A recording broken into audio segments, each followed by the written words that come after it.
As we head towards kickoff, two quarterbacks will be on the field today trying to push their team to victory. It's the Vikings going up against the Buccaneers. For the call, let's send you out to the broadcast booth, where we'll join our commentators, Brandon Guyton and Charles Davis. Thank you very much, Larry. We are here on a beautiful afternoon for football. Today, we've got a good NFC matchup on tap between the Minnesota Vikings and the Tampa Bay Buccaneers.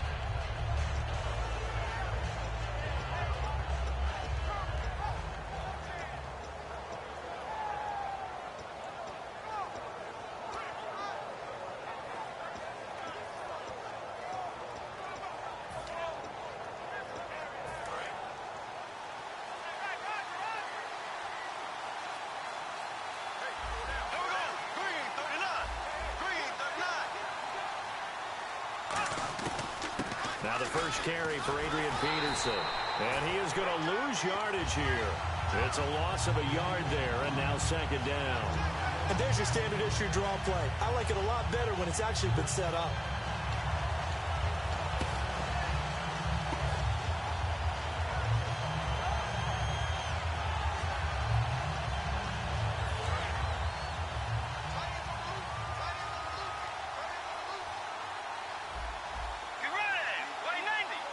And he motions the wide receiver.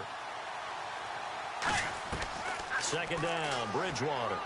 Into double coverage, and it's intercepted. Picked off by Brad McDougal. And they're going to set up shop at the 27-yard line.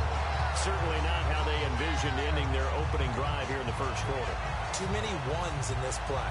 First quarter, first drive, first interception thrown. And that last one, that hurts. And Tampa Bay trots out there now.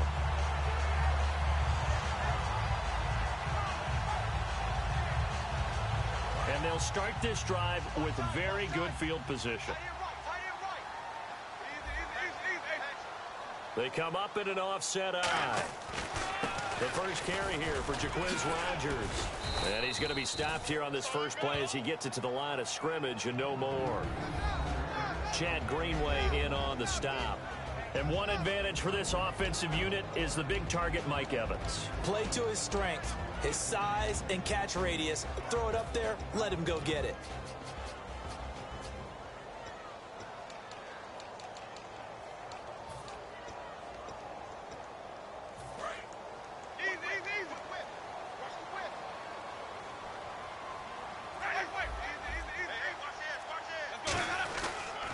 They'll run. It's Rodgers. And he'll get it down this time to the 17. Give him 10 yards on that one, and that'll earn him a fresh set of downs.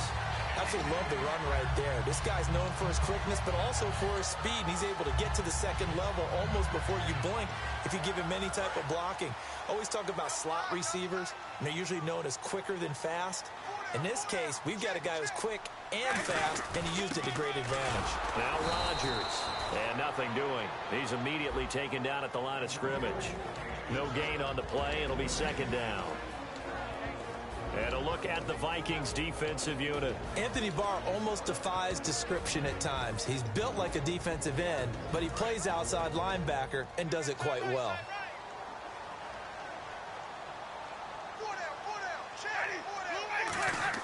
The play fake to Sims. Now Winston looking for his running back, and he's got him. And here he'll get it down to the 7. It'll be a pickup of 10 yards. And that's going to make it third down and less than a yard.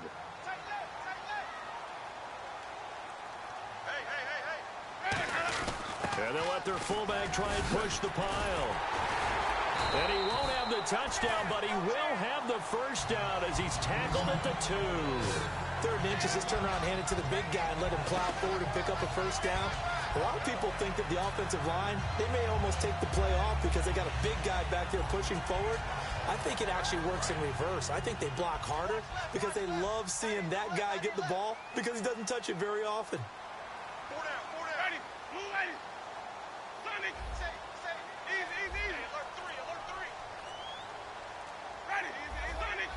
The play clock's running down. And he'll give it here to his running back. And he'll take it into the end zone. Touchdown, Tampa Bay.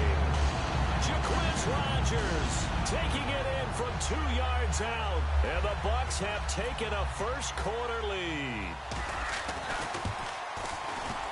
And that one gives the Bucs a 7-0 lead.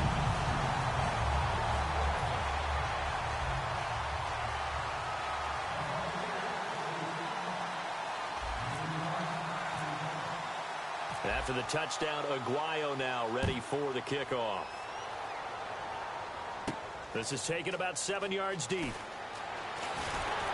And he'll take it back to about the 19-yard line. You know, for this Vikings team, as they come back out here on offense, I don't know that any group had more of a roller coaster ride than them in the 2016 season. The quarterback change at the beginning, the hot start, and then the cold middle.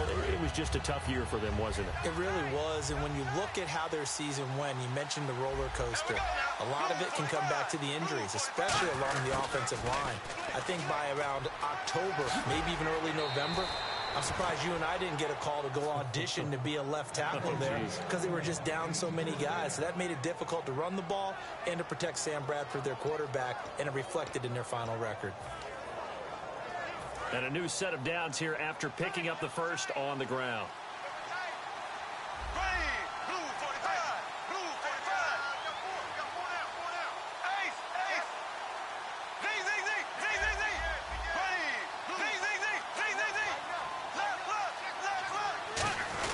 Back to the ground. This time it's Peterson. Officially no gain on the play, and it's second down. Kind of running there at your own risk against that 4-3 and that big line, aren't you? Yeah, and I don't really run it against a good 4-3 team that well because I've got to get those guys on the move a little bit. If you're a static running team, meaning you just want to run it in the middle, you may have some trouble against good defensive tackles. That's what we just saw on that play. No gain.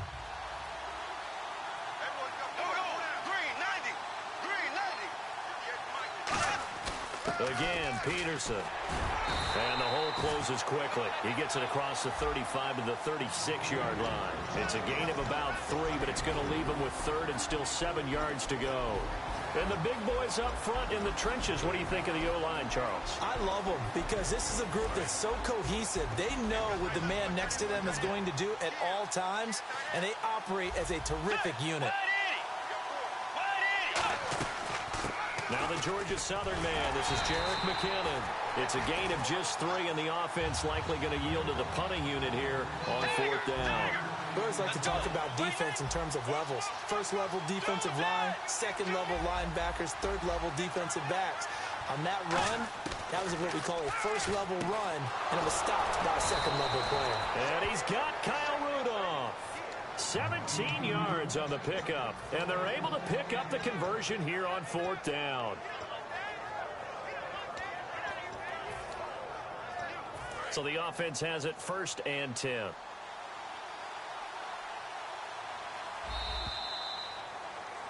Back now with Charles Davis. I'm Brandon Gaudin. Second quarter begins with the Vikings holding the football, and they're on the move here. They've got it 1st and 10.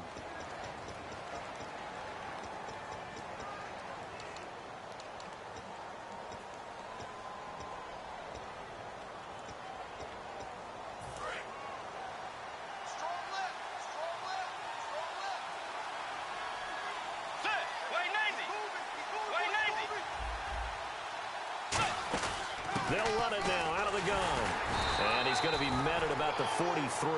2 yards on the carry there. It'll be second down. Well, I think we know by now that every run is not going to be broken and get all the way to the end zone.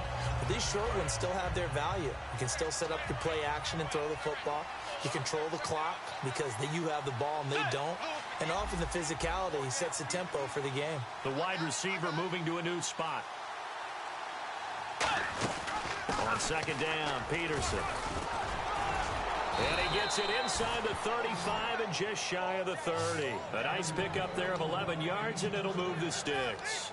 I thought guys that were over 30 weren't supposed to run the football this well in the National Football League. How about that veteran leadership? A big-time run combined with some nice blocking by his offensive line, showing that the ins and outs of being a veteran still has his place in this league. His odometer is not totally turned over yet. And Peterson, what happened? He lost the football. And they have the football and will set up shop at the 33-yard line. And Tampa Bay trots out there now. And that last first drive was very, very balanced, pretty methodical. You think they go that route again? I'm always of the school that until they stop me from doing something, I'm going to continue. And I think that that's exactly what they'll look to do. But the beauty is the balance that they've created sets up opportunities for big plays. Looks like a run, turn into a play action, and throw one deep. It's a 6-yard gain on the ground, and that'll make it 2nd and 4. You know what really fires up offensive linemen? When the guy that is carrying the ball behind them can create his own space and break a tackle along the way. Now a handoff here to his running back. And this time not as successful as he'll get back to the line of scrimmage and no more. It's Everson Griffin who made the tackle.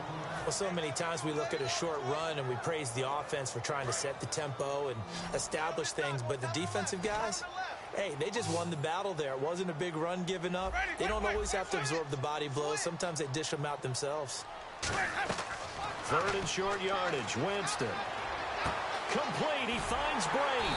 And he's taken down at the 43, but not before picking up the first.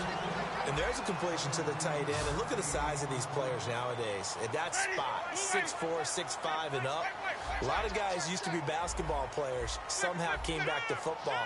And that's really good for the game of football. You're getting better athleticism, great hand-eye coordination, guys who know how to control their bodies when they run their routes. Just a yard on the first down carry, so it's 2nd and 9. Tough day, tough sledding right there, and it's been that way the entire game. Not a whole lot of room to ramble for him. Yeah, you're right. It's been that way all afternoon. Didn't get a whole lot better there. And a first carry here for Charles Sims.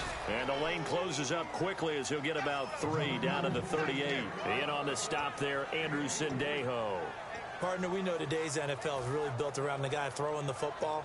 But these short runs, they still pay dividends because they can take their toll on a defense and they can add up as the game goes along. You control the clock, you control the ball, and that way you often control the game. That's complete. Middle of the field to Humphreys. And he's able to pick up the first before he's taken down at the 27.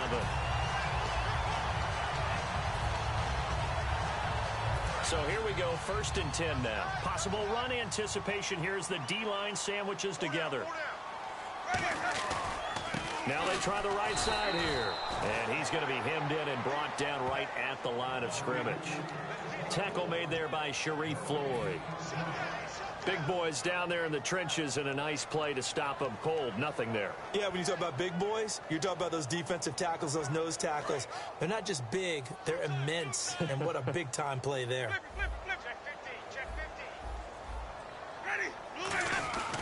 They'll give it to him right up the gut. And he'll lose yardage here. Going down back at the 28.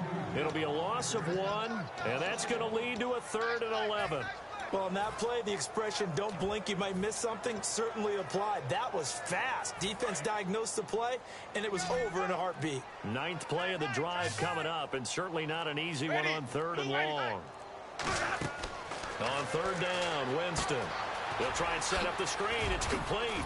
And they'll be inside the 25 now at the 24. A short gain there of just 4, and that'll bring up a 4th down. And now the Vikings are going to stop it here on defense with a timeout. It's just their first, so they'll have 2 remaining here before we get to halftime. So on 4th down, here's the Buccaneer place kicker, Roberto Aguayo now. From the right hash, it's a 41-yard attempt. And Aguayo's kick is good. And the lead moves to 10-zip. So in the end, they had the ball for 10 plays, but the drive only yields 3 points. Yeah, they were able to move the football, but the defense stiffened once their backs were to the end zone, and they were able to hold them to just 3.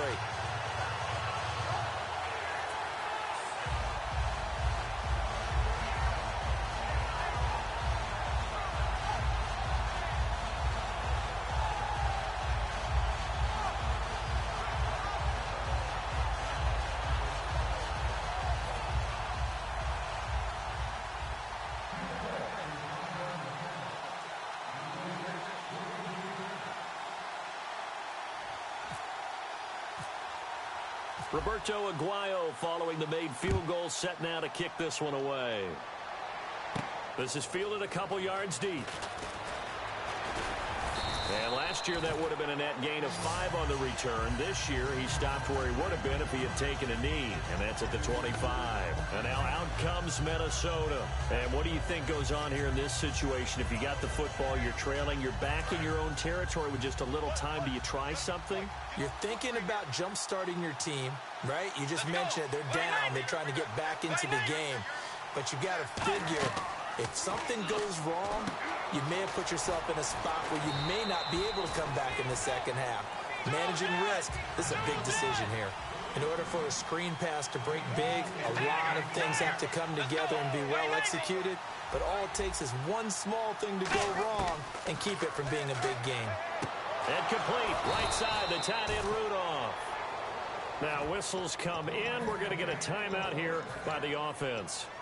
So that means they're down to 1 remaining here as we head toward halftime.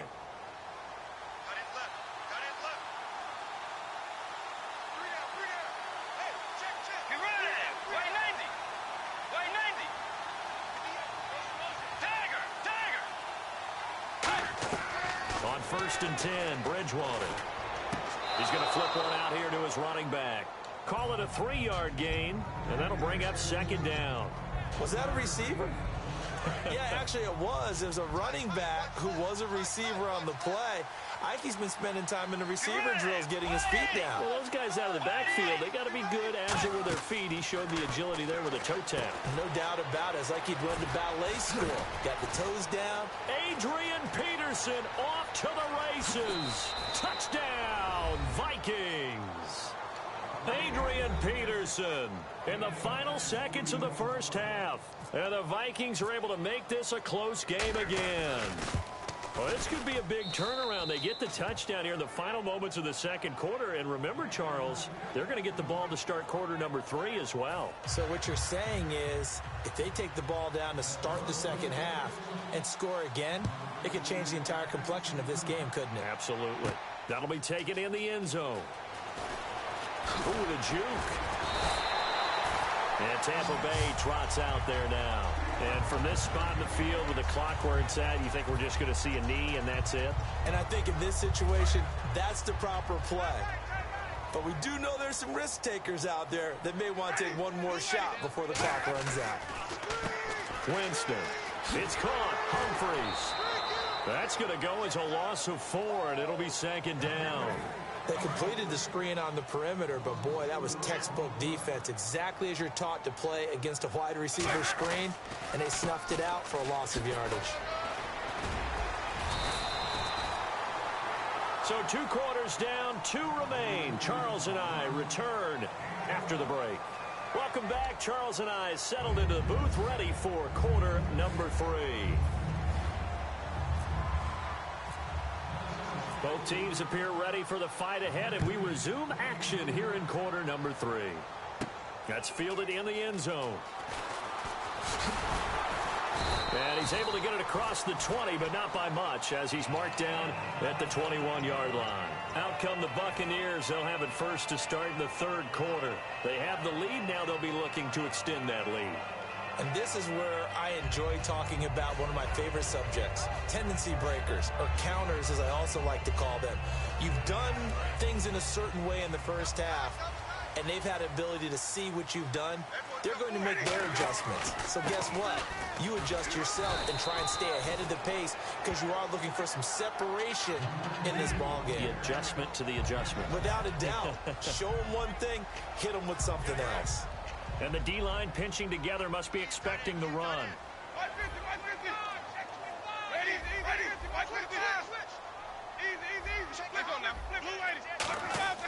Now Jameis on 2nd down.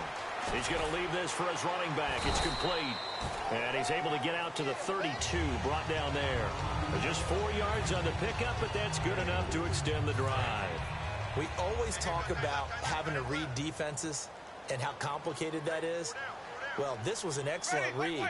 Read the pressure and got rid of the football before it even got to him for a nice game. And when they're blitzing like that, running back usually a good spot to go with the football? Without a doubt, because he's right in your sight line or he's near you. So you're able to just get it to him easily. And once he gets in space, that's usually a good matchup for him. 2nd down following the run.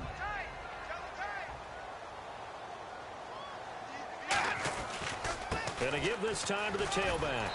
And able to use his blockers to get this up over to 40.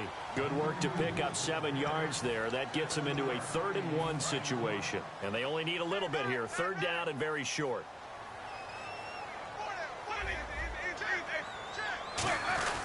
And he'll give it here to his running back. And he's taken down at the 43, but not before picking up the first. Everyone understood their role on that play. 3rd and 1.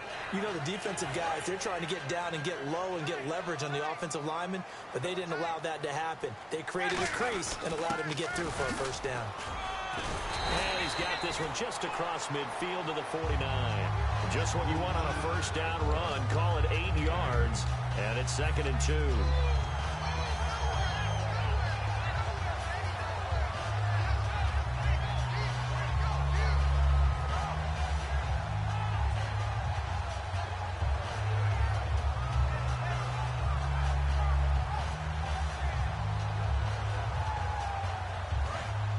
And on the outside, they're playing press coverage.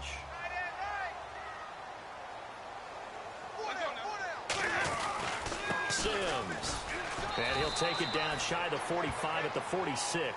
Only 3 there on the pickup, but that's enough to move the chains. They're going to hurry back to the line now. But we always talk about good down and distance, allowing offenses to expand their playbook. Well, 2nd and 2, that means your playbook's wide open. You can run just about anything. Well, a lot of times, the play caller, he just looks down at his sheet, sees the short yardage runs, and goes to one of those.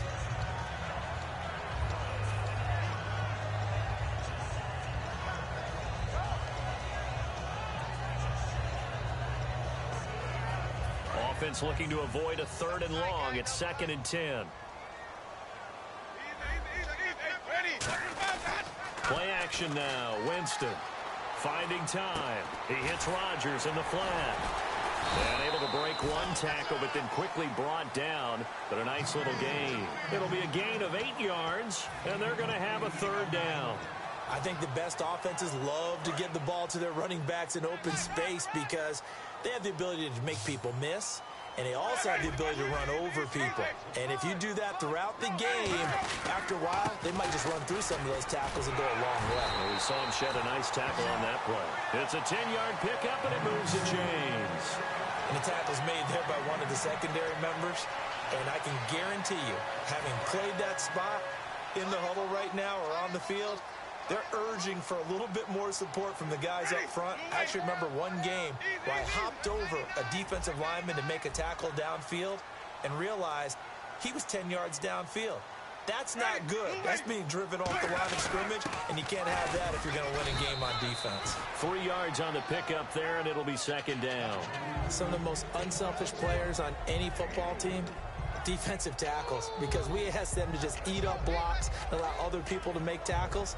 But when he can make a play himself, as we just saw there, that's a big day. Well, just play after play after play on this long drive for the offense. The play fake to Sims. Now Winston. He's going to hit his man out of the backfield. Complete. 19 yards on the pickup there, and now they'll have it 1st and goal. And when you have a guy in the backfield who can catch the football, you don't just use him strictly for checkdowns or dump-offs. You make him part of the primary passing attack because what you're trying to do is get him into open field and then let him make people miss and advance the football.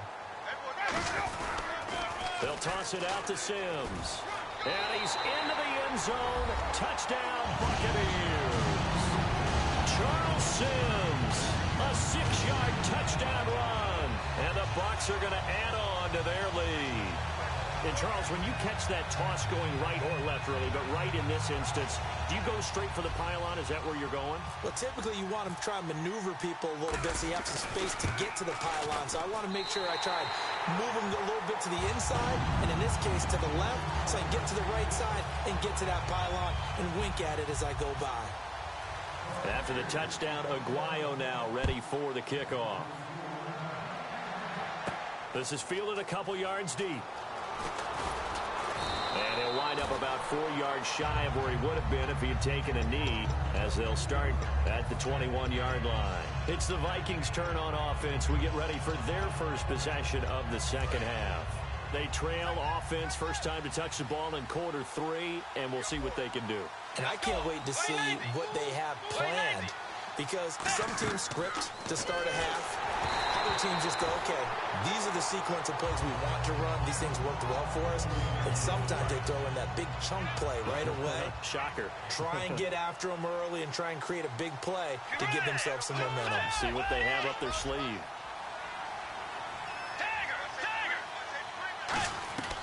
A second down throw for Bridgewater. And the hit jarred loose. It's incomplete. Stephon Diggs, his intended receiver. And now it's third down.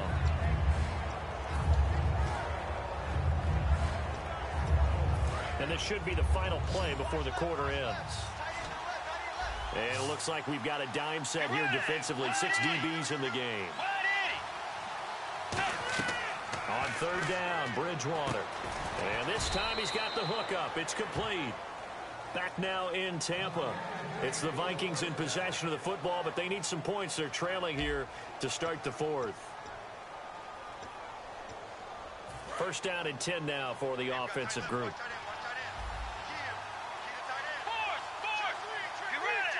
And the wideout in motion. Bridgewater now looking to throw on, looking for his tight end Rudolph, and it's intercepted. Picked off by Brad McDougal.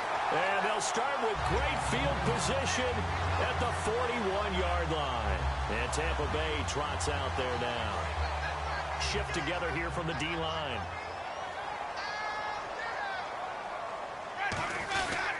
They'll give it to him right up the gut.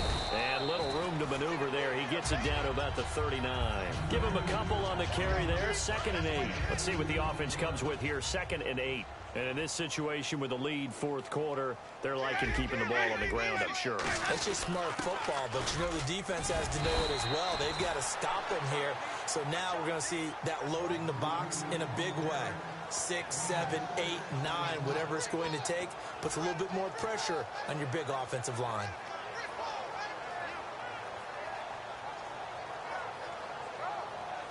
And 3 full yards here for the offense to get on third down. One receiver to the left is Evans. 3rd and short yardage. Rush coming, and he's taken down. Ryan Robinson. He's the one that gets him down. It'll be a loss of 5, and it'll bring up 4th down. So on 4th down, out trots the kicker in a big spot here. This will be from 56 yards out. And his kick is good. He got every bit of that one, as it's good from 56 yards out. So they settle for just the 3 there, but clearly anything helps when you're trying to salt one away here in the 4th. Without a doubt, I think a touchdown would have been the final nail. But 3 does give him some breathing room and lets him build up a little cushion. And he's able to get it across the 20, but not by much, as he's marked down at the 21-yard line. And out now come the Vikings.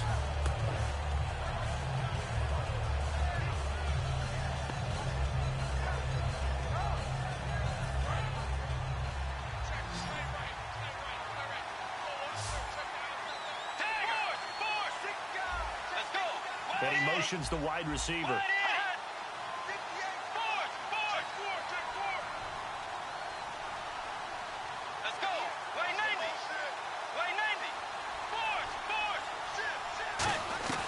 Trying to shake off the interception from the last drive. He'll look to throw. And complete. Right side, the tight end Rudolph.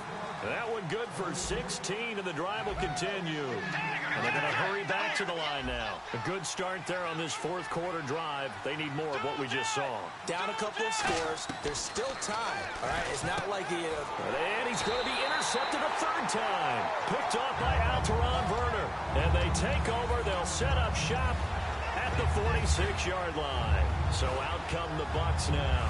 And fortunate to get points on the board last time. They had to hit a really long field goal to do so.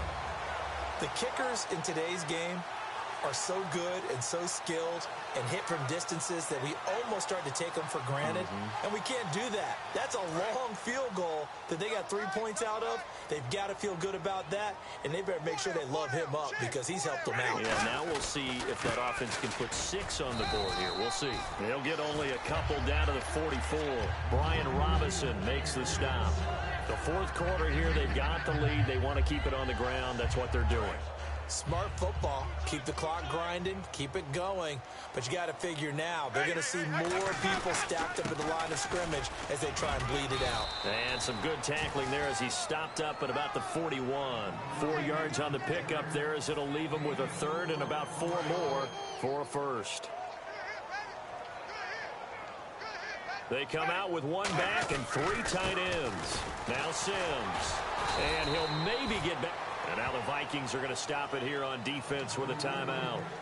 It's just their first. They'll be down to 2 remaining as we step aside here in the fourth quarter.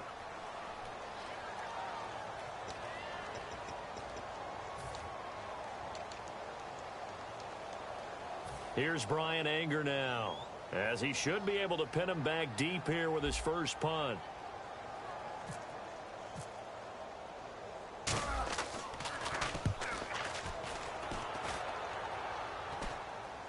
Oh, and what a play on special teams here. This is going to be down inside the 5, all the way down at the 2-yard line. Now the Vikings offense works their way back onto the field. Very tough spot here for the offense to start.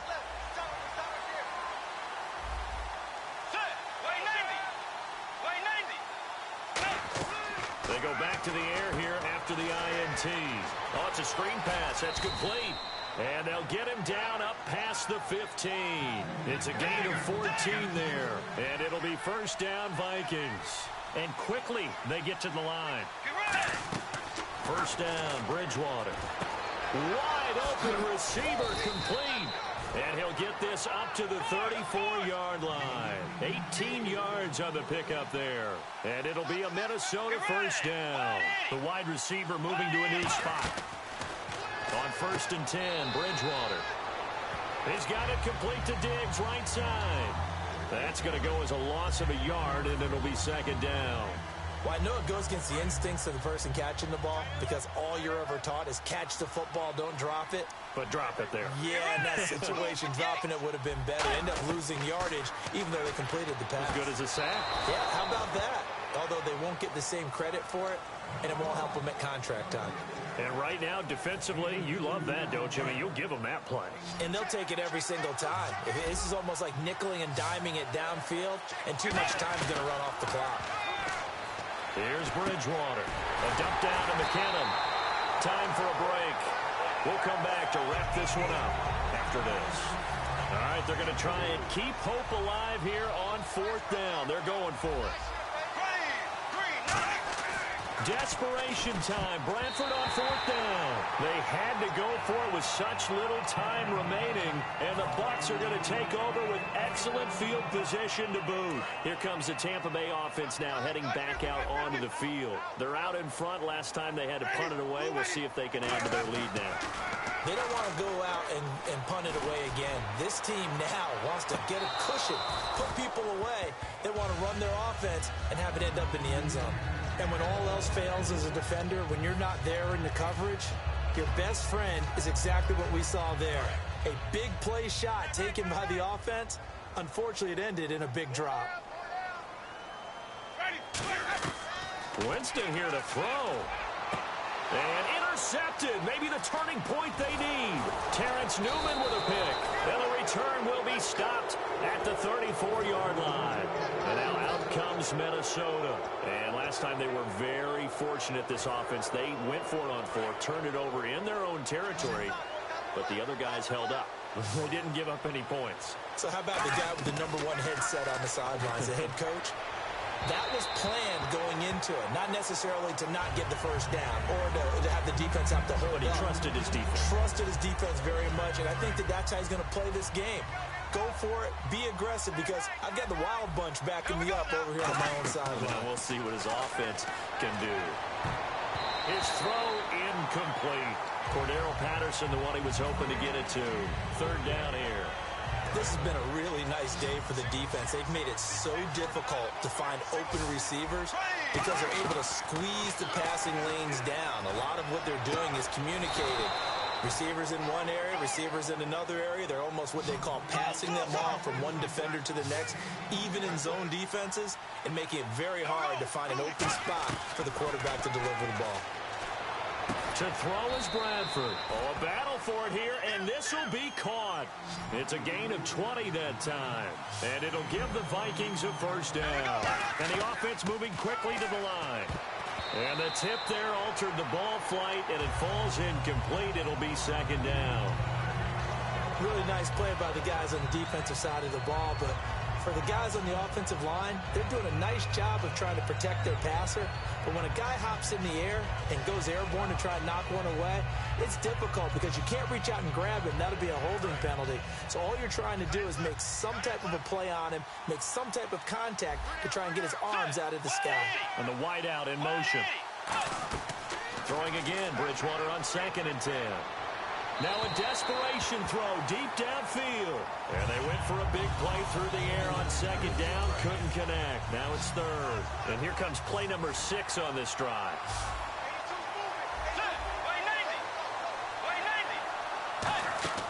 On 3rd down, the Buccaneer pressure too much. Down he goes. Quan Alexander in there to drop him for a loss of 10. And it'll be 4th and long.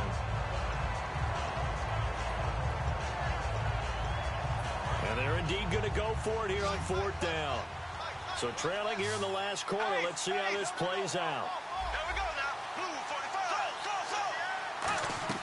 Got to try it here. He's back to throw. And they hit him as he throws, as this one's going to go straight down to the turf. Incomplete. And Tampa Bay trots out there now. So with that, we can just about close the book on this one, Charles. Yeah, what's the old expression about slim and none? Well, Slim just left town on that They're one. down to none. Yes, exactly right. He's going to loft one deep left side here. So they took a shot on 1st down, but couldn't connect. Well, they haven't had a whole lot of success in the passing game here. Now in the second half, he's thinking, I guess maybe just take a shot deep. I think you're right. Almost looking for a bailout, isn't he? Can my receiver go up and make a big play for me? And Winston lost the football. Well, that's one of those mistakes. That's a fumble that when they get to the sidelines, I know you're mad, Coach, but look, we've still got this locked down, but that's not necessarily true, is it? No, their hopes are slim, but you just hate to give them any hope. You could have sealed it right there. Yeah, could have finished them off and taken away all hope, as we like to say.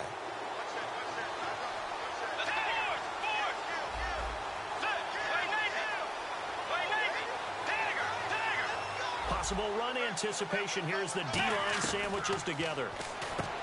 And this is intercepted, and that should do it. Picked off by Jude Ij-Barima.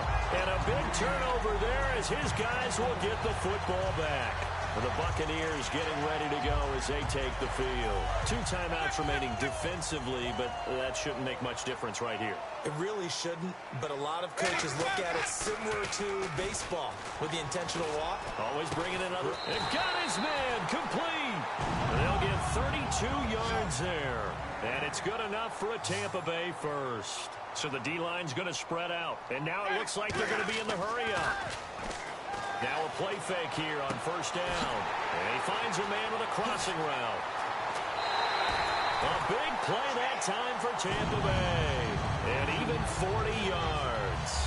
Now that play will end up on the highlights, and you'll see it all over the place. But what you won't see, the offensive line that bought the extra time, that allowed for the big completion downfield, those guys made that play possible. They're looking to throw this. Winston. And he's into the end zone. Touchdown, Buccaneers. Mike Evans from 13 yards out. And the interception by the Bucs D leads to a touchdown.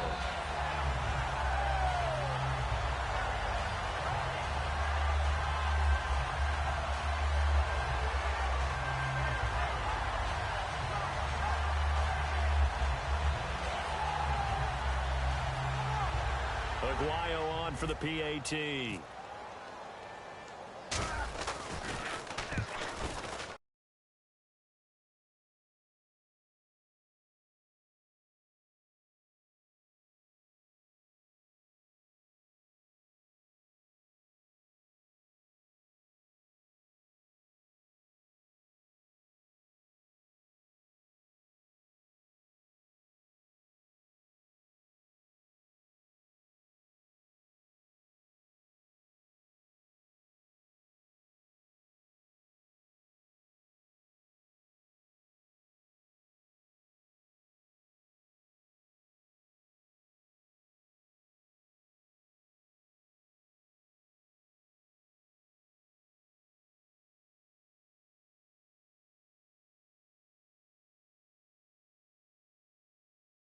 pushes the lead up to an even 20. After the touchdown, Aguayo now ready for the kickoff. And oh, he kicked it out of bounds. That's a big penalty. And this is where the rest of the team turns and stares at the kicker and says, you have one job, execute it.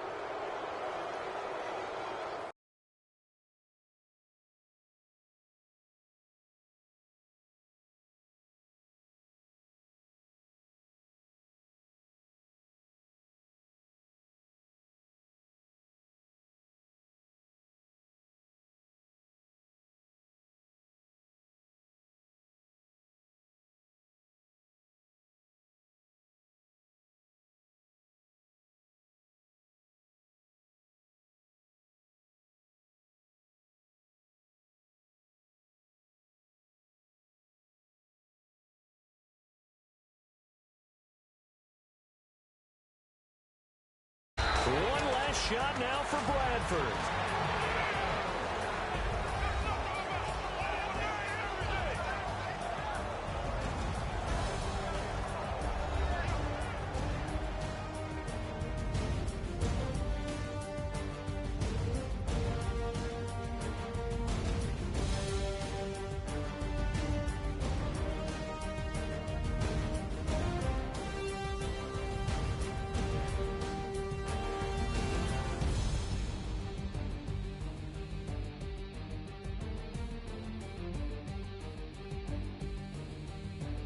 So that's a wrap for Charles Davis. I'm Brandon Gunn, and this has been a presentation of the NFL on EA Sports. For more, check us out.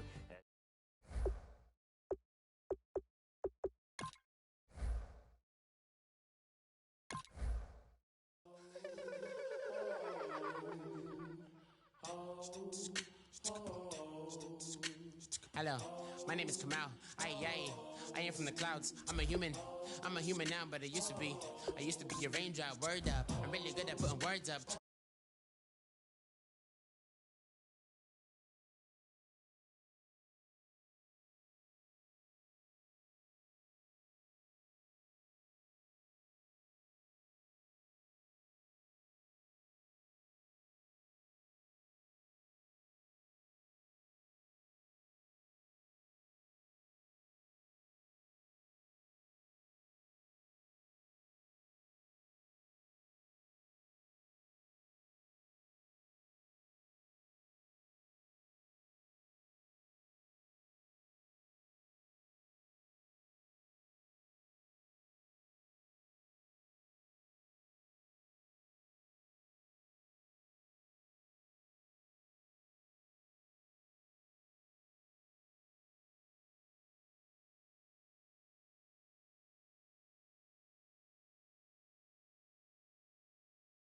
Circle with the birds. I don't need to force it, I let it occur. Whatever occurs, thank you. Feel like I was touched by an angel. Once again, a whole nother angle. I got a lot of holes in my angle. I got a lot of love and a whole lot of ignorance, and that's a good thing if you want to relate.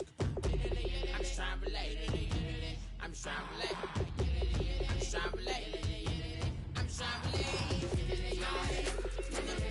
Presence, now, presence, come out, come out.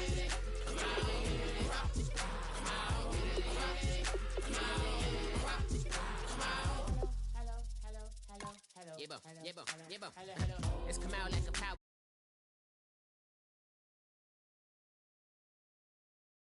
Rattling rattle riddles and rivets into the sky. I'm a rebel, feeling riveting, rhythmically right. And vigorous spinner right to the rhythm, widow to side eye.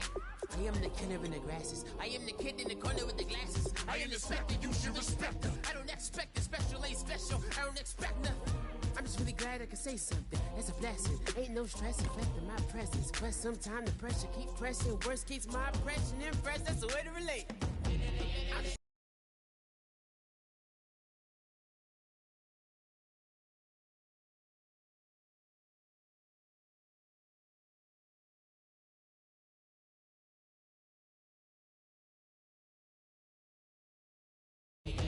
I'm just trying to relate.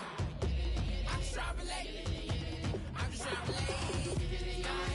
From the presence, now, presence, come out, come out, come out.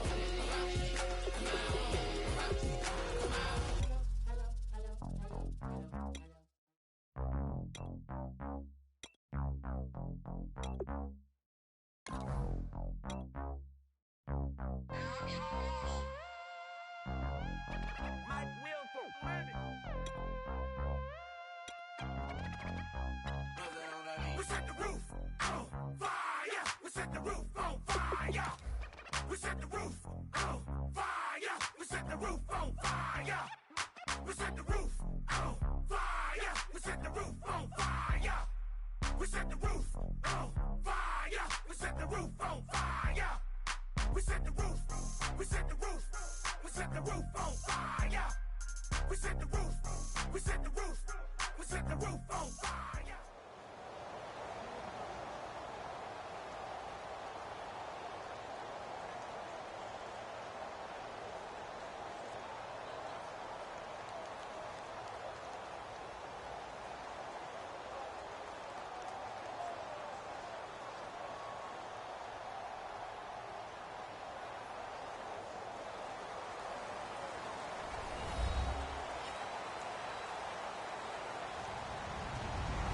Everybody, I'm Larry Ridley, and this is the NFL on EA Sports.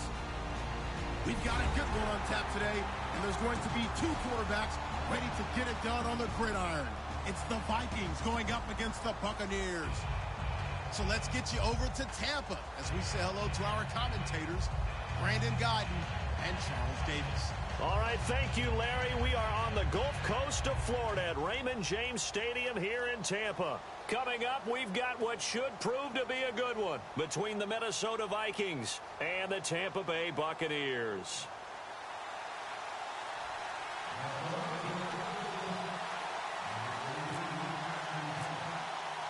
Here's Kai Forbath now to get us started. And off we go from Tampa. This is taken about 7 yards deep. And no run back here. This will be a touchback, and it comes out to the 25-yard line.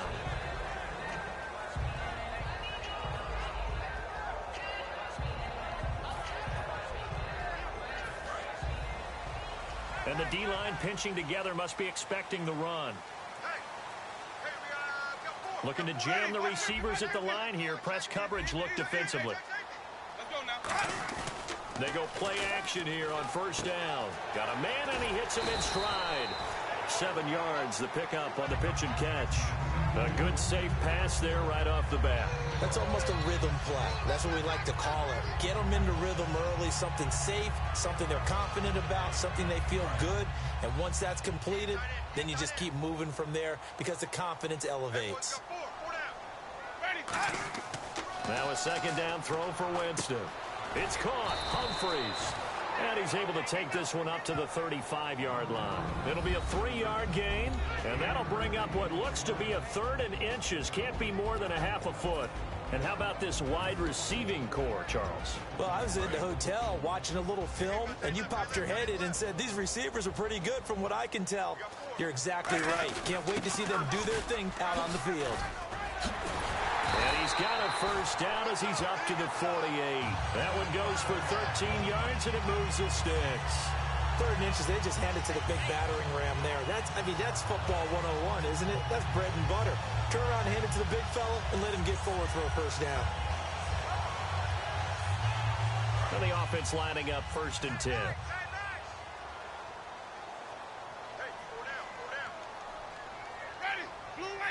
And he motions the wide receiver. A first down throw for Winston. Flushed out right. It's caught by Mike Evans. It's a pickup of 14 there. And that'll be good enough for a Tampa Bay first down. Jameis Winston and Mike Evans came into the league 1 year apart. They're going to continue to grow together. How about their first connection in this game? Yeah, in the first 2 seasons for Mike Evans, both over 1,000 yards. What a way to start an NFL career. First down, Winston. Jackson's got it over the middle. And he's going to get this inside the 30. A nice pickup there, 10 yards, and it'll move the sticks. That looked like a pretty good route combination there because you've got to find a way to clear the guy running the drag. Because when you do, you can just put the ball on him and then let him run. Yeah, he's got some space. On 1st and 10, Winston surveying the field. His throw caught right around the 6. Give him 22 on that one. And the Buccaneers are going to have a 1st and goal.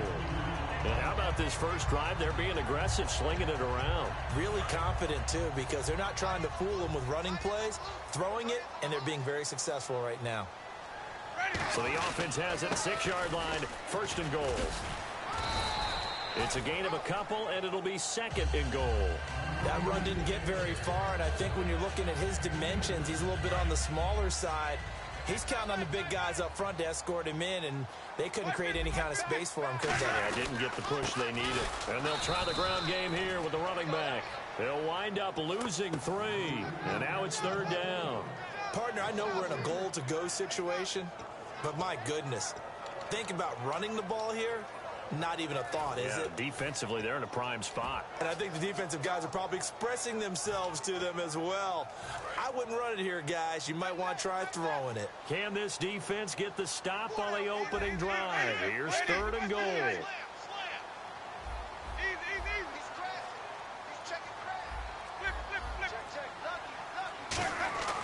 3rd and goal. Winston. Escaping the pressure right. And they're going to get to him. A sack. Sacked back at the 9-yard line. So when the defense complains about having to do pursuit drills in the heat of training camp, plug in this play. Excellent pursuit. Force the quarterback out of the pocket. He ends up trying to run for it. Instead, he goes out of bounds and loses yardage. That goes down as a sack for the defense. And Aguayo able to knock it through. And the Bucs take a 3-0 lead. And the first 3 points of the night belong to our home team as they get the field goal on the game's initial drive. A good, solid drive. It didn't wind up in the end zone, but that's okay. You've got something positive on the board, and you got the early lead. On the return, here's the dangerous Cordero Patterson. And he'll take it past the 25 and up to the 28-yard line.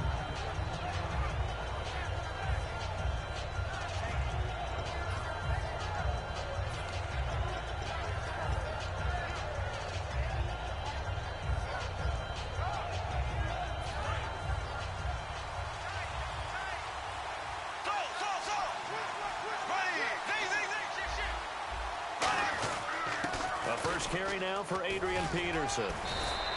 It's a gain of 11 yards that time, and it produces a new set of downs. Brandon, I know you play the fantasy football game, and Adrian Peterson has to be a popular pick for owners. But this year, a tough season for him. A knee injury early limited him to 72 yards total for the season. Yeah, early indeed. Week 2 on that knee injury. So 72 yards, as you said, for the year. Came back admirable, hoping to get him into the playoffs, but didn't look like he was ready to return. One guy I never count out, though, is Adrian Peterson. I expect a monster return in 2017. Ah, yes, this is where the expression staying ahead of the chains comes into play. Good runs like that one set you up well for 3rd down.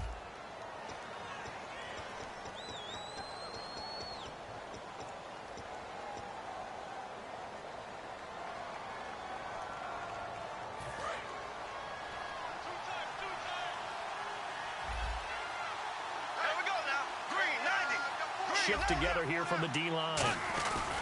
Now a give to Peterson running right. And he is going to lose yardage here. It'll be a loss of a yard, and that's going to lead to a 3rd down. And the offense there, the O-line, everybody really on offense, they were just manhandled at the point of attack. Yeah, you could pretty much call them all out, couldn't you? Almost by name, right? That was a very tough sequence for the offensive line. But how about that defensive front creating a new line of scrimmage and creating a lost yardage possibility?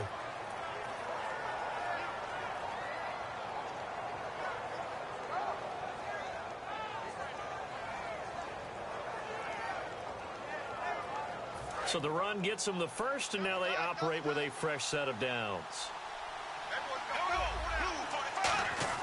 Bradford now from the 50. He's going to go for a big play. Looking for Diggs, and it's intercepted. A great read, and it's picked off. And a big turnover there as his guys will get the football back. And Tampa Bay trots out there now.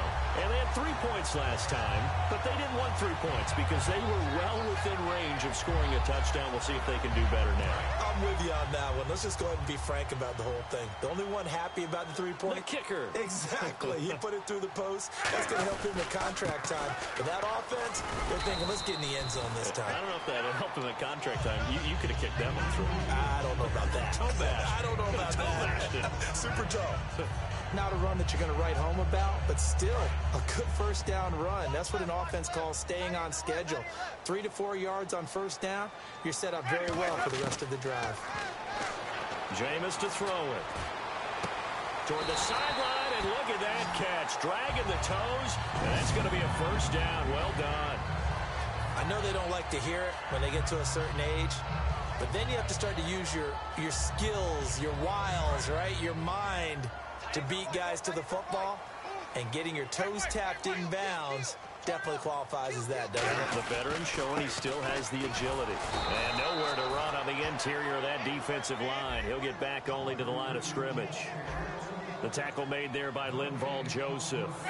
And when you're running the football, one thing you don't want to see is a big boy coming up there and swallow you whole in those D tackles and nose tackles. No, you're actually counting on your big boys to protect you from them. But on that play, the defensive tackle had the leverage, and he won the battle. No gain, correct? No gain. Defense has set themselves up nicely. 3rd and 10 now. On 3rd down, Winston. Nowhere to escape, and he goes down. They bring a man off the corner that time, and he gets home for a loss of 6. On 4th down, here's Brian Anger now to kick this one away. Marcus Sherrill's back deep for Minnesota.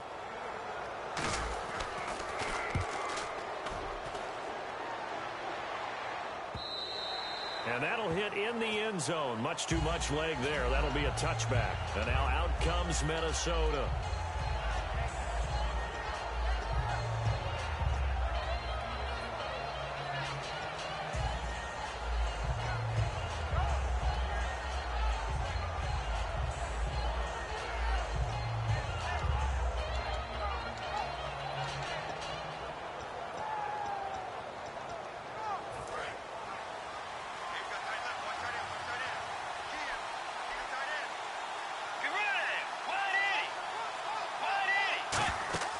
Now it's the backup Bridgewater.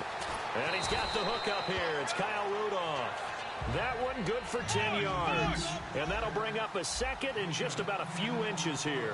Looked like the screen pass was taken away there, and that was a nice job of improvising, but it's not normal. Usually when the screen pass is taken away, you're taught to just throw the ball to the ground at the feet of the receiver so that you don't get it intercepted and just start over.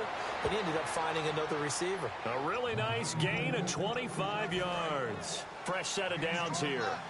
And when an offense is doing a nice job selling the play-action pass, a lot of responsibility shifts to the linebackers. They're the ones that have to determine run or pass and get to the proper places on the field. And that play goes nowhere. Taken down, losing yardage at the 50, right at midfield. And on this play, the read for the quarterback was the defensive end, and he was totally focused on the quarterback. He should have given it off inside to the running back. Instead, he kept it and ended up taking a loss on the play. And that's off the mark, incomplete. Adrian Peterson was the intended target, and it's 3rd down. It's always tough for the guys throwing the football when they think they've got a completion and the ball's almost there, and then someone sneaks a hand or two in and bats it away. 3rd down here for the offense after the incomplete pass. The wide receiver moving to a new spot. They'll run it now out of the gun. No gain on the play there. A nice job defensively. And it likely forces a punt situation on 4th. 2 minutes remain here in the first half. We'll come back to Tampa after this timeout. So on 4th down, the Vikings will call on their punter, Jeff Locke, to kick it away.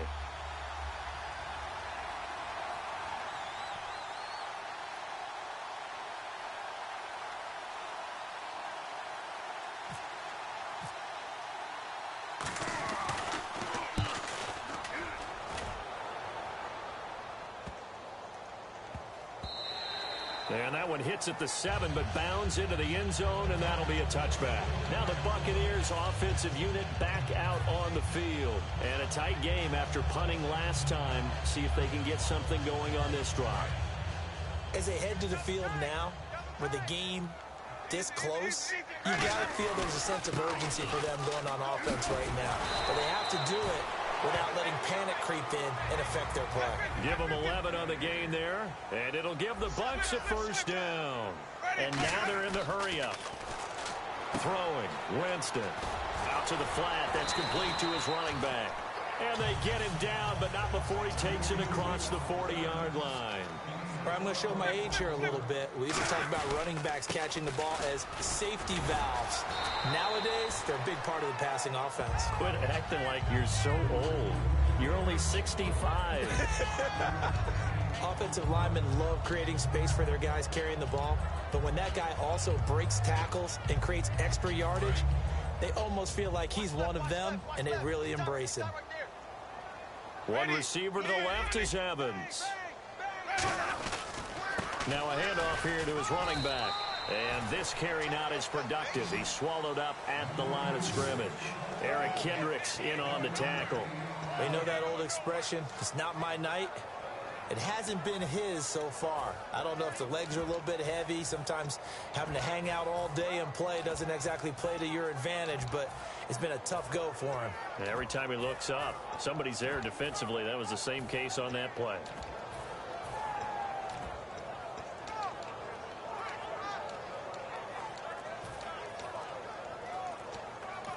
Now with the play clock about to expire, we get a whistle and a timeout. It's just their first, so they'll have 2 remaining here before we get to halftime.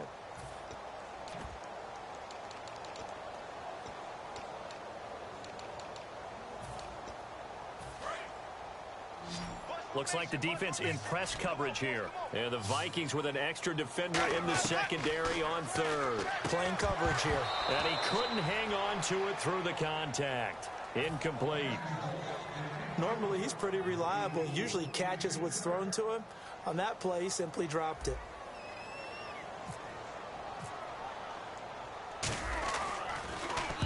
He gets this one away, and boy, it's another boomer. And it's picked up by the Buccaneers.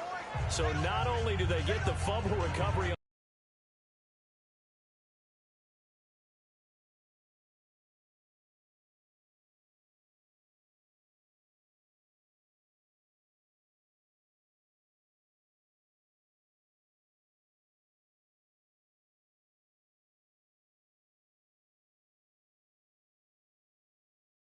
look at this field position. He almost took it the distance.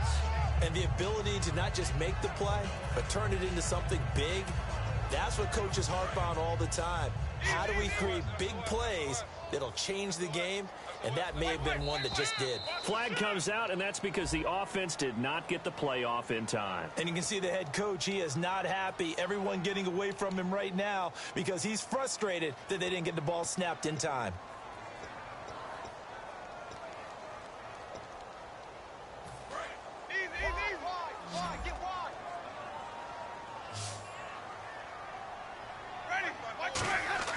Winston now.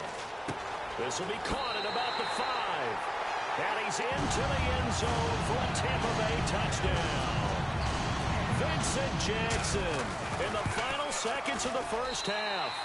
It's up and good, and that'll increase their lead to 10-zip. And the Buccaneers here finding a way to stretch their lead. After the touchdown, Aguayo now ready for the kickoff. And this will not be returnable. It's out of the back of the end zone for a touchback. And now out comes Minnesota. And from this spot in the field with the clock where it's at, you think we're just going to see a knee and that's it? And I think in this situation, that's the proper play. But we do know there's some risk takers out there that may want to take one more shot before the clock runs out.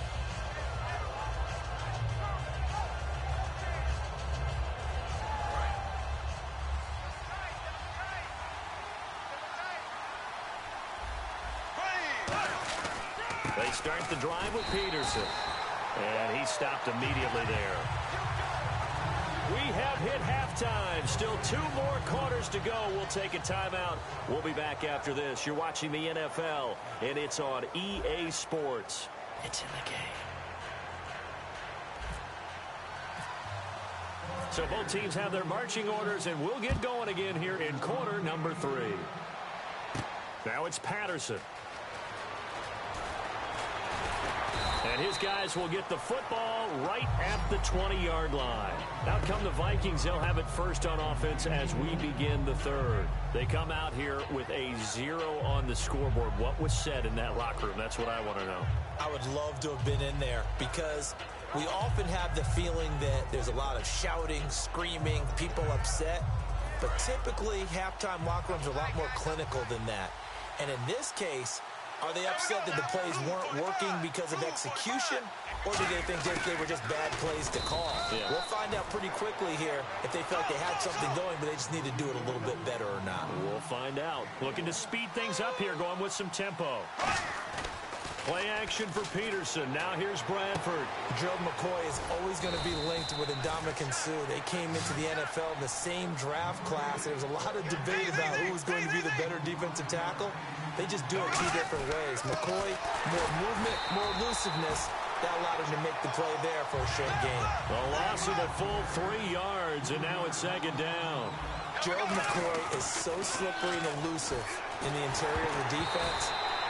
I don't care who has the assignment to block him. It usually ends up having to take at least 2. And most of the time, that's not enough either. Witness that tackle for loss.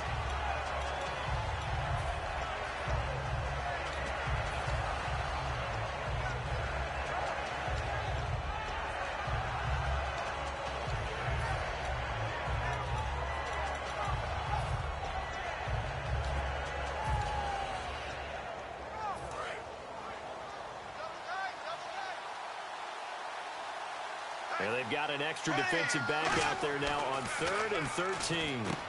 Over the middle here to Rudolph. Needed 13, and with a good spot, they got 13 and a first down. And they're going to speed things up here. Now a play fake here on first down. They gave up. And he coughed it up. And Rudolph has it, the tight end. 5 yards on the catch there, brings up second down. Call it luck or skill, whatever the case is, they're feeling good about just keeping the football there. Yeah, the biggest. Looking for his tight end, Rudolph, and it's intercepted. Picked up by Levante David. And the return here is stopped at the 35-yard line. Here comes the Buccaneers offense. They get their first reps of the second half. Following the interception, Winston. And Brate, the tight end's got it. And he gets this one to midfield before he's brought down. 15 yards there on the catch and run. So much goes into a successful play, doesn't it? How about that play action there? Freezing the defense just enough to bring the tight end free downfield for the completion.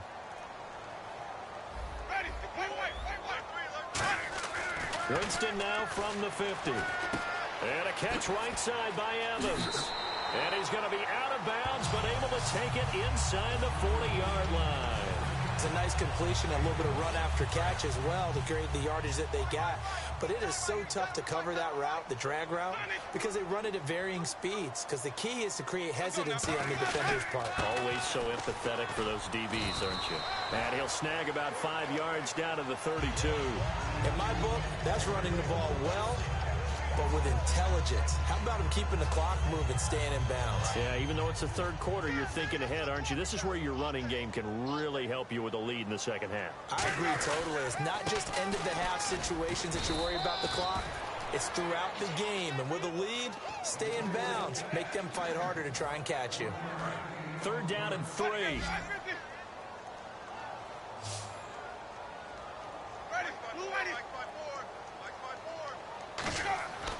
On play action, Winston. He hits Rodgers in the flat. And he's able to pick up the first down here before he goes down at the 26. Would it be safe to say that as precise as routes are supposed to be run in the NFL, maybe they're not quite as precise in college ball? That's accurate, yeah. And I think we saw a college route in the NFL there. Just find the soft spot, find the dead zone, and find the first down. And that's what he just did. 5 yards is the tally on first down. That brings up 2nd and 5. And that's exactly what you want on a first down run. Pick up 5 yards, bring up 2nd and 5. The defensive line, though, they've got to figure out a way to out-leverage the guys up front because the offensive line is winning at the point of attack.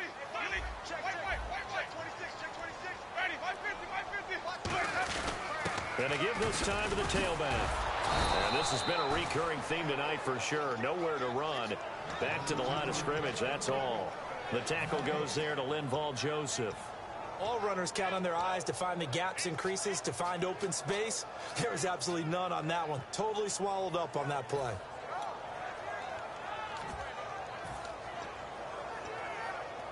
Play number 7 now coming up on the drive. 3rd and 5. And they'll send the slot in motion left. Winston from the gun on 3rd down. And this is going to be incomplete.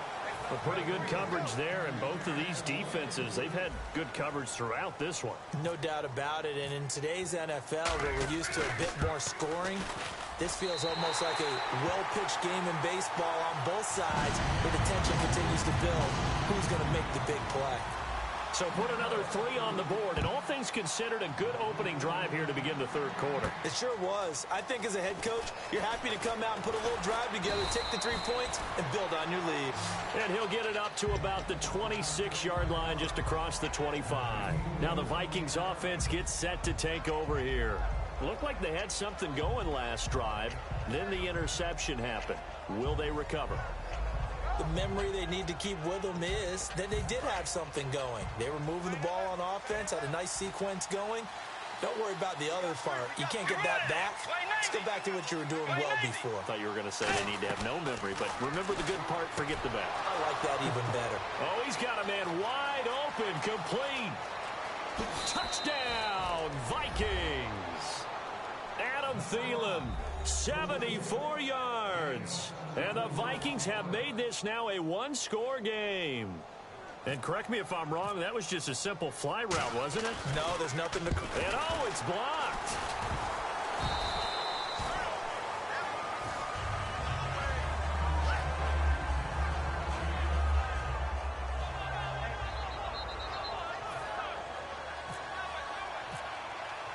Forbat to send it away now following the touchdown. This will be taken to the back of the end zone. And no run back here. This will be a touchback, and it comes out to the 25-yard line. And Tampa Bay trots out there now. And they split the uprights last time for 3. They've got the lead. They're not going to play this conservative. They're not hoping for another field goal. They're hoping for a touchdown. I'm with you on that one. I like where your head is. I like the way you're thinking because you're exactly right. Trying to sit on a lead and play that way, that doesn't work too well for most teams. Run your offense. Run what you do best. Exactly. Put it all the way down and try to increase your lead in a big way. And the best way to do it, touchdowns.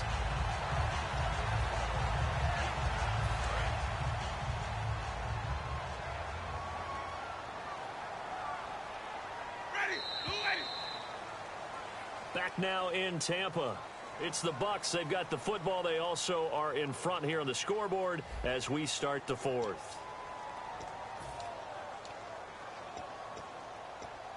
Offense comes to the line now, 1st and 10.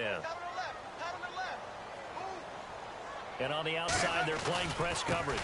And they'll go on the ground. And he takes this up right near the 45-yard line. It's a 6-yard pickup, and it gets him to 2nd and 4. Some runs are blocked so well, you almost forget that someone has to carry the ball to gain the yardage. The leverage by the offensive line to create space up front, really well done. They come up in an offset eye.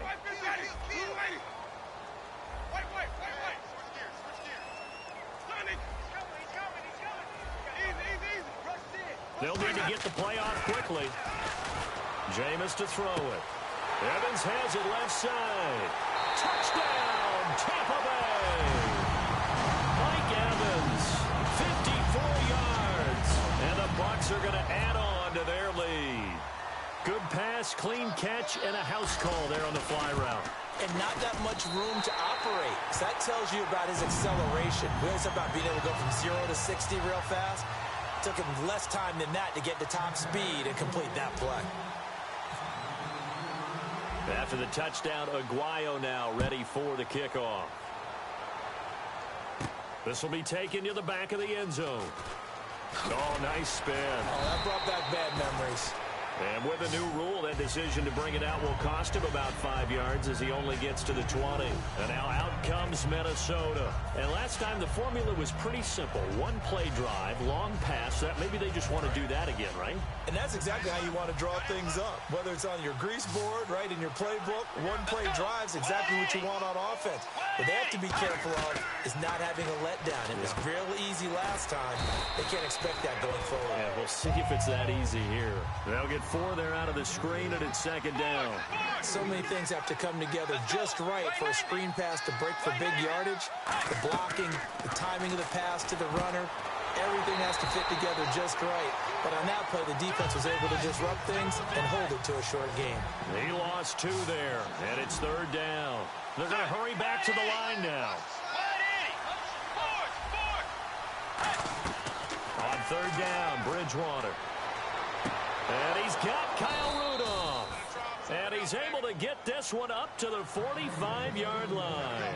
And in a 2-score game, obviously, every play, every third down, like we saw there, magnified, big pickup. It was a huge pickup. What they really want, though, is to not even get to third down. They've got to maximize time and conserve as much as possible. A loss of a full 3 yards, and now it's second down. And they're going to hurry back to the line now. And the wideout in motion. To the air again with Bridgewater. Incomplete. Right side, the tight end Rudolph. That one goes for 24 yards. There's a completion to the tight end, and I think that we're looking at something out of central casting, frankly. Absolutely. I mean, size, the hands. Speed. I mean, can flat out. And no escaping this time as he'll go down. They got him for a sack. Levante David from that outside linebacker spot. He's able to get in there for a loss of 9. Here's Bridgewater. And he fires one that's intercepted. Picked up by Jude Ijebalima. And his guys are going to get the football at the 37-yard line. And Tampa Bay trots out there now. And they were able to punch it in the end zone last time. They'll be looking to do that again here for the defense. Obviously, they'll be looking to stop them from punching it back in the end zone. It always is punch-counter-punch, isn't it? And which team has the advantage? Well, let's just go back. Last time on offense, they rolled downfield, got into a good rhythm. You can see a little more bounce in and out of the huddle. You can see the sideline really get into the game. So defensively, you're thinking to yourself, how do we take that away from them? How do we get the advantage back? Let's see what they come up with. I think pressure is always under a heavy rush, and down he goes. It'll be a loss of 10. And it'll bring up second. Sometimes I watch games and wonder why they use play fakes on certain passing situations because it's not going to fool anyone. I don't know if that was the case here, but the end result was the same. No one fooled. Quarterback was hit. And now the Vikings are going to stop it here on defense with a timeout. It's just their first. They'll be down to 2 remaining as we step aside here in the fourth quarter.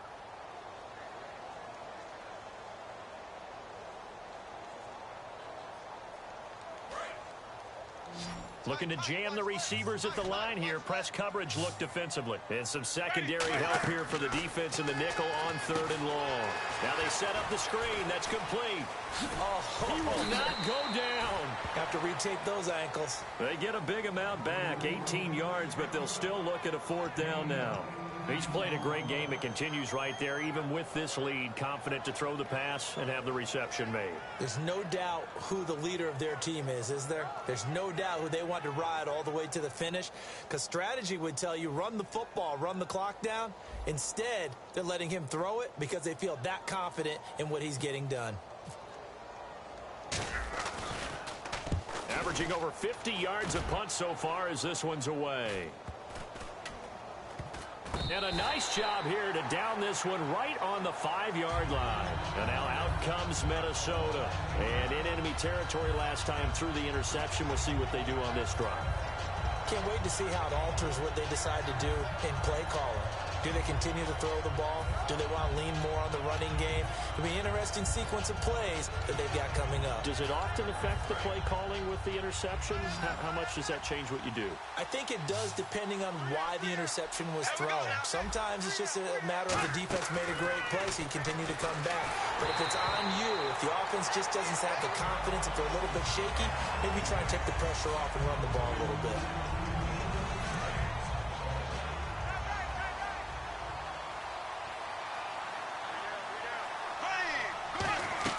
Back near the goal line, Bradford over the middle here to Rudolph. And he's brought down, but not before they get it across the 20-yard line. Obviously, this has not been a banner game throwing the football. So what you got to do, you got to kind of down focus, don't you think? Find the tight end, take some easier completions. The interception last drive. There he hits the reliable target. He was looking for his tight end there, Kyle Rudolph. And now it's second down. Oh, man, for him to be that wide open and drop it. Sometimes you have just too much time on your hands, right? You end up thinking way too much, and your hands get shaky. And yes, he's a tight end, but that's a catch he should have made. The good signal callers would never go back in the huddle and play the blame game because they need those guys to protect him. But on that last one, his offensive line, they lost their leverage very quickly, and that's why they were able to get to him and hit him as he tried to throw the football and force an incompletion. Oh, the ball comes out on the hit, but they'll say it's incomplete. He was trying to get it to Jared McKinnon there. Now fourth down. Third down is a down. Both sides know they absolutely have to win, and the name of the game for the defense is pressure on the quarterback. But pressure on the quarterback with contact, that's how you end up winning it. Desperation time. Bradford on fourth down. And this is intercepted, and that should do it. Picked off by Brad McDougal. And they are going to set up shop at the 32-yard line. Now the Buccaneer offense set to take over again. They've got the lead. Last time had to punt it, though. What's the key to this drive? I think it's leverage. The leverage. Big guys up front. You know the motivational speech on the sideline is, guys, give us an opportunity. Protect the passer, create space for our runners, and let's go ahead and get these guys. Low man wins. Let's go do it on this drive. We'll watch that leverage on this drive. How many times do we say in this game that speed kills, and it does it in so many different ways? In this case, you got a back who's quick and shifty, can make moves, make people miss, but also gets to and through a hole before it can close down. That's some of the benefits of that speed, not just outrunning people in the secondary. And that led to a really nice game. He'll get a nice chunk there on the first down run, and it's 2nd and 4. That was a good run, and it got to the second level. And what I mean by that is that's where the linebackers usually play. First level being the defensive front, last level being the secondary. But the strong safety position ended up making the tackle. And he tried to pitch it, and the ball's loose. And the Vikings pick up the football. And now out comes Minnesota. And following the interception, we'll see what they can put together on this drive. I can hear my old college coach right now. He always used to tell us before every game, the team making the fewest mistakes will win. What they're hoping is that last mistake is their only one of the game. Coaches, that's all they talk about, turnovers, right? Minimizing And this is intercepted, and that should do it. Picked off by Keith Tandy. And Tampa Bay trots out there now. And so close to hitting pay dirt last time, fumbling down near the goal line. Now, how does that affect their psyche this time around? It's a tester, that's for sure, because to be that close and come away with no points is really disappointing, not just for the guys on offense, but the defensive. And Evans hauls it in. Touchdown, Bucs. Mike Evans with now 2 fourth-quarter touchdowns. And the Bucs capitalize on the short field as they take it in for 6.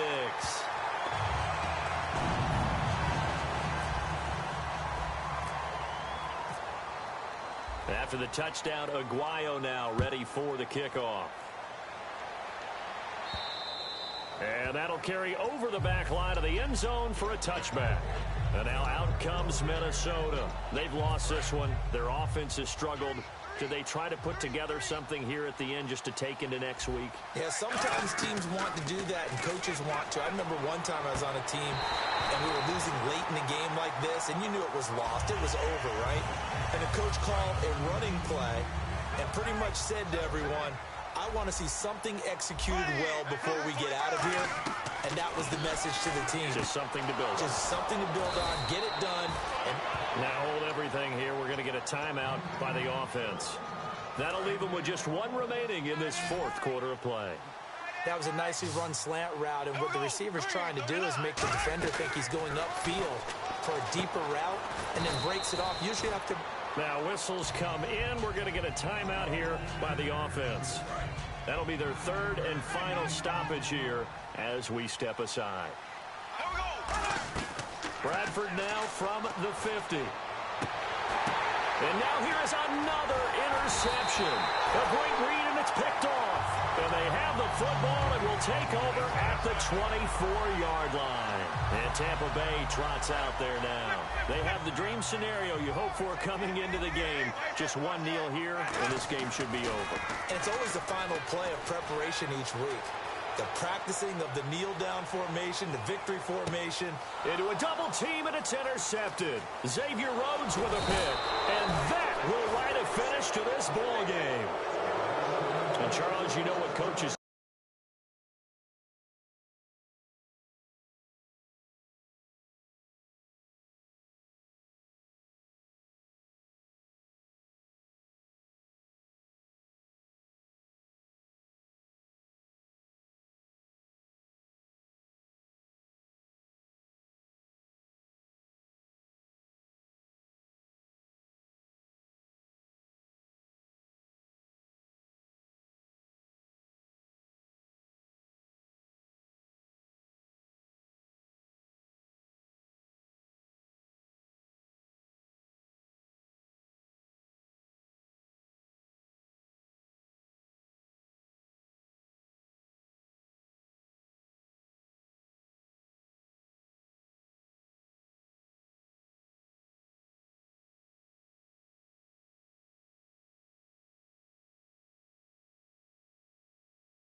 We want to win our home games. That much we know. We want to protect our home turf. They got that done in this one. Exactly right. When you start a season, everyone's goal: win all of your home games, split your road games, and you're likely going to be in the playoffs. But when you win at home, boy, what a great feeling that is. You don't...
Because